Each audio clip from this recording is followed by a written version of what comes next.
mengenal yang namanya segitiga api. Ya, jadi ibu-ibu tuh harus tahu api itu muncul ada di muka bumi ini karena pertama adanya oksigen tadi. Setelah oksigen ada bahan yang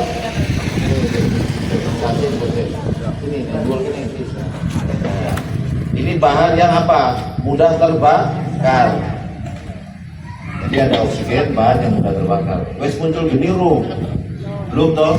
Nah, untuk bisa apinya bisa muncul itu ada unsur ketiga. Saya coba namanya sumber panas. Nah, ini ada apa yang kita hirup apa? Ini hirup apa? Oksigen di dalam udara. Jadi udara itu mengandung oksigen juga mengandung zat lain gitu loh. Ada juga karbon dioksida. Yang kita hirup apa? Tulisannya piye? O sama 2 atau O sama O? O sama angka 2. Kalau O sama O?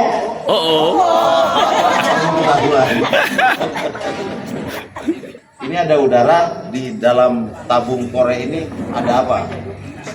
Ada gas. Nah, ini. Ada apa? Gas. Nah, kalau ada udara, ada bahan yang sudah saya pegang, ini sudah muncul api belum? Nah, sehingga kita harus membutuhkan yang namanya unsur ketiga, yaitu sumber panas. Sumber panas itu bisa terdiri dari macam-macam. Kalau dari alam misalnya sumber panasnya seperti apa? Sambaran petir. Kalau dari kejadian misalnya insiden di jalan raya apa? Tubrukan mobil. Tapi kalau sumber panas lain bisa dipicu juga dengan yang namanya gesekan. Ya. Kalau saya diem saja, ini tidak muncul api, meskipun sudah ada 2 unsur pendukung lainnya. Sehingga untuk memicu munculnya api, kalau di tempat yang kita kehendaki, itu tidak menimbulkan potensi kebakaran seperti orang nyalain kompor, nyalain korek api. Nah, ini saya gesek seperti ini. Gesek ini merupakan bagian dari apa tadi? Sumber panas. Unsur keberapa? Ketiga. Saya gesek. Muncul api. Rasanya apa? Dan kalau di kegelapan muncul nyala. Keplok saya gitu loh ya. Adakah percintaan tanpa sentuhan? Seperti api ini, kalau kita udah pernah bahkan kita menyentuhnya pun dia manut. Tangan kita orang gosok. Tapi yang penting di bawah 3 menit, di bawah 1 menit. Kalau lebih kita akan berbahaya. Nah, ini di tempat yang tidak kita kehendaki. Nah, jadi ibu-ibu harus tahu yang namanya kebakaran adalah api yang timbul atau yang muncul di tempat yang tidak kita inginkan. Jadi kebakaran itu adalah api yang tidak kita inginkan. Ya orang. Tapi kalau jenengan nyetet kompor kan bukan kopungan, masa jenengan nyetet kompor kopungan ya kan. Jadi api kecil atau api besar yang berada di tempat yang kita kehendaki dan itu memang sengaja kita buat untuk ada manfaatnya, itu bukan kebakaran.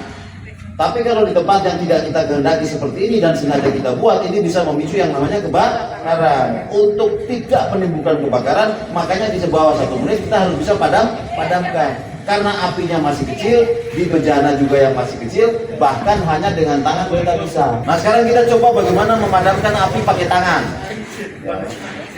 Tapi pada situasi apinya kecil, api yang di bawah berapa menit? 31 sampai 3 menit di bawah itu pakai telapak tangan. Siap dicoba? Ya.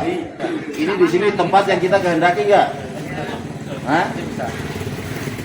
Berarti bisa memicu kobaran yang bisa memicu apa? Kebakaran. Nah, ini ada udara. Ini ada bahan saya gesekkan sumber panas. Muncul api. Ini gampang, nggak usah takut, padamkan aja. 3 menit. Padam, Ra? Padam. Yo keplong.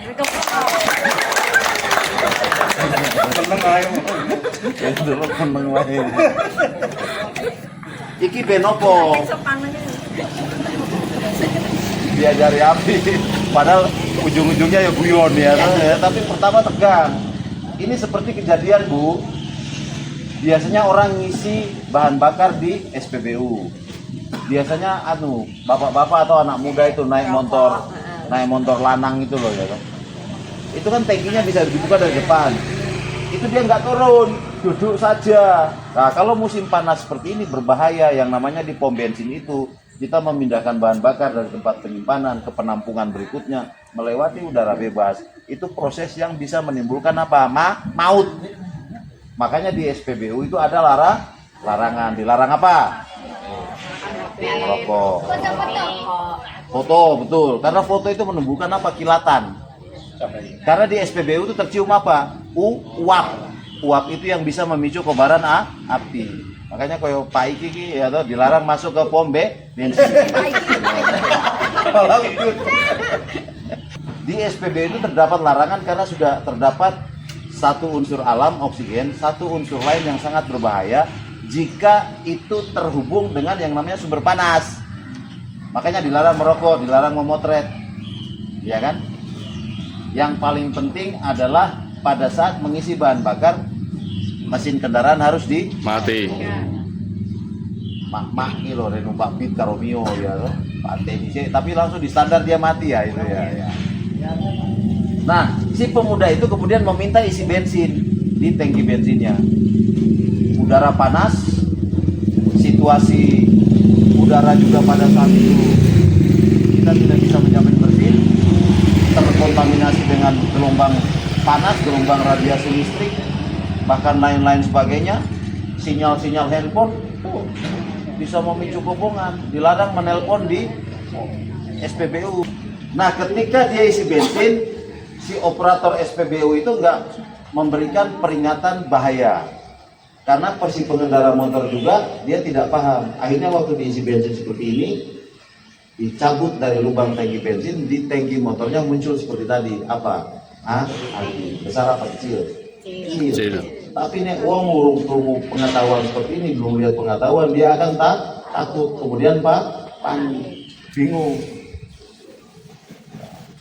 Nah, makanya nanti coba ibu-ibu rusunawa kudu kalau melihat di SPBU seperti itu tanya, itu rame-rame kok. Ini motor ereking lubang tangki bensin ono geni ya. Bu Jawa Bu? Busri. Busri Rusunawa ya, Wonder Woman dari kudu ya.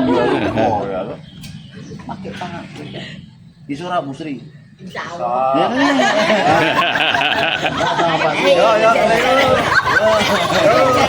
Nah, ini bahaya loh ini. Tahan aja bentar, baru di aman. Panas, panas. Latihan tanpa api dulu Bu, latihan geser. Tempel, geser, set, berhenti. Siap?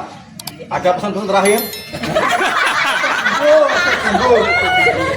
Yo, langsung geser. Tahan. Lepas. Tepuk tangan. Aman ya.